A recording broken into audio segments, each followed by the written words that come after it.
Hi welcome to village Siri cooking. ఈ ఛానల్ని ఆదరించిన ప్రతి ఒక్కరికి మా హృదయపూర్వక నమస్కారములు. ఇవాళ చాలా అంటే చాలా బెస్ట్ అయిన రెసిపీతోని మీ ముందుకు వచ్చానండి.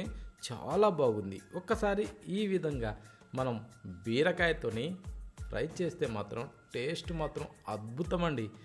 ఇలా బీరకాయతోని ఈ టైప్లో తురుము కలిపి ఈ విధంగా రోస్ట్ చేస్తే బీరకాయ అంటే నచ్చని వాళ్ళంటూ ఎవ్వరూ ఉండరండి. ఇప్పుడు ఉండే ఈ ఎండల్లో ఇలాంటి చల్లని ఐటము ఖచ్చితం తినాలండి. ఓకేనా? ఒంటికి సలువ చేసే ఈ ఫ్రైని మాత్రం ఎవరూ మిస్ కావద్దండి. దాన్ని ఎలా చేస్తే అంత బాగుంటుందో చూద్దాం. దాని గురించి మంచి లేత బీరకాయని తీసుకోవాలండి.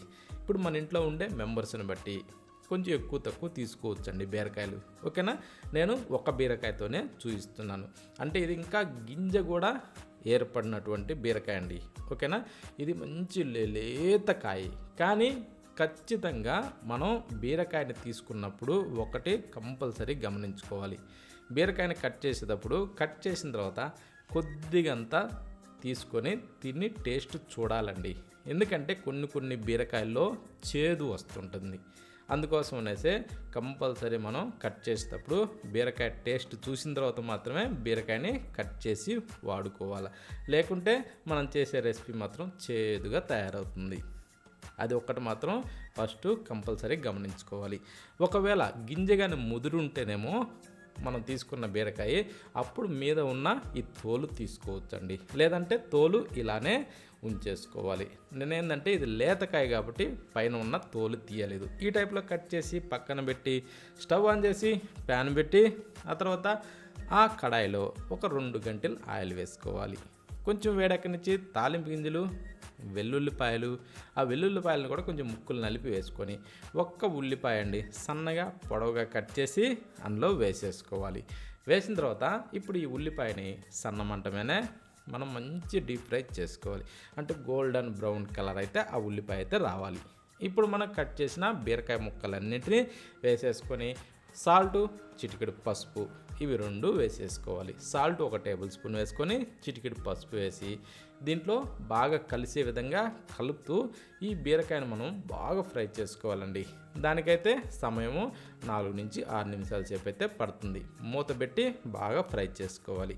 ఇప్పుడు మూత తీసిన తర్వాత ఒకసారి ఈ టైప్లో తిరగేసుకునేసి ఇప్పుడు కట్ చేసిన పచ్చిమిరపకాయలండి ఒక 3 లేదా 4, కరివేపాకు ఒక పిడికిడి వరకు వేసుకోవచ్చు. అది మంచి వాసన వచ్చేది చూసి ఆ కరివేపాకుని వేసేసుకునేసి ఈ టైప్లో బాగా చిటపట్లాన్నిచ్చుకోవాలి. కరివేపాకును కూడా కరివేపాకు మంచి నల్లగా కాకుండా మంచి కలర్లో ఉండేటట్టు చూసుకోవాలి. ఇప్పుడు తురిమిన పచ్చి కొబ్బరి అండి సగం చిప్ప తీసుకునేసి ఆ చిప్పని నేను బాగా ఈ టైప్లో సన్నగా తురిమి ఇందులో వేశాను. ఓకేనా?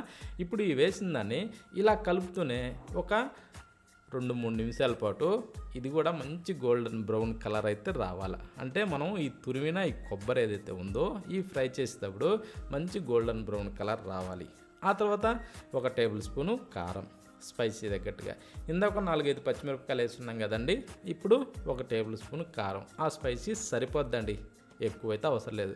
ఒకవేళ మేము స్పైసీ తినగలం అనుకున్న వాళ్ళు మరొక టేబుల్ స్పూన్ కూడా వేసుకోవచ్చు. ఇదేంటంటే కొంచెం చల్లదనాన్ని గురించి వాడుతున్నాం కాబట్టి స్పైసీ తగ్గించా. ఓకేనా? ఇప్పుడు దీన్ని ఈ టైప్లో బాగా తిరగేసుకుంటూ ఈ కారం వాసన రాకుండా బాగా ఫ్రై చేసుకోవాలి. ఇప్పుడు మీదకించి కొత్తిమీరని శుభ్రంగా కడిగి ఆ తర్వాత ఇరిసి మీదకించి అలా చల్లేసుకునేసి ఇప్పుడు కాస్త తిరగేసుకోవాలి. తిరగేసిన తర్వాత ఇప్పుడు ఆఖరిని ఒకసారి టేస్ట్ చూసుకునేసి సాల్టు ఇవన్నీ సరిపోయినాయా, ఇక స్టవ్ ఆఫ్ చేసుకోవడమే. ఓకేనా? చాలా అంటే చాలా సింపుల్ అండి ఈ బీరకాయతోని ఈ టైప్లో తురుము ఫ్రై చేయాలంటే. కానీ ఈ విధంగా చేస్తే మాత్రం నచ్చని వాళ్ళంటూ ఎవరో ఉండరండి. చాలా అంటే చాలా బాగుంది. ఎందుకంటే ఈ బీరకాయ టేస్ట్ దాంట్లో ఈ పచ్చి కొబ్బరి తురుమును యాడ్ చేస్తే ఆ రుచి అద్భుతంగా ఉందండి. అందుకనేసి ఎవరు కూడా ఈ టైప్లో మాత్రం మిస్ అవ్వకండి. ఈ స్టైల్లో ఒక్కసారి చేసి చూడండి, మీరే అంటారండి చాలా అంటే చాలా బాగుంది. ఎప్పుడు బీరకాయ తీసుకున్నా ఖచ్చితంగా ఈ టైప్లోనే చేసుకొని తింటారు. ఇంట్లో చిన్న పిల్లల దగ్గర నుంచి పెద్దవాళ్ళ వరకు అయితే చాలా ఇష్టంగా తింటారండి. ప్రతి దానిలో కూడా కరెక్ట్ సరిపోయే విధంగా టేస్ట్ అచ్చుగుద్దినట్టు చాలా బాగుందండి. ప్రతి ఒక్కరూ ట్రై చేయండి.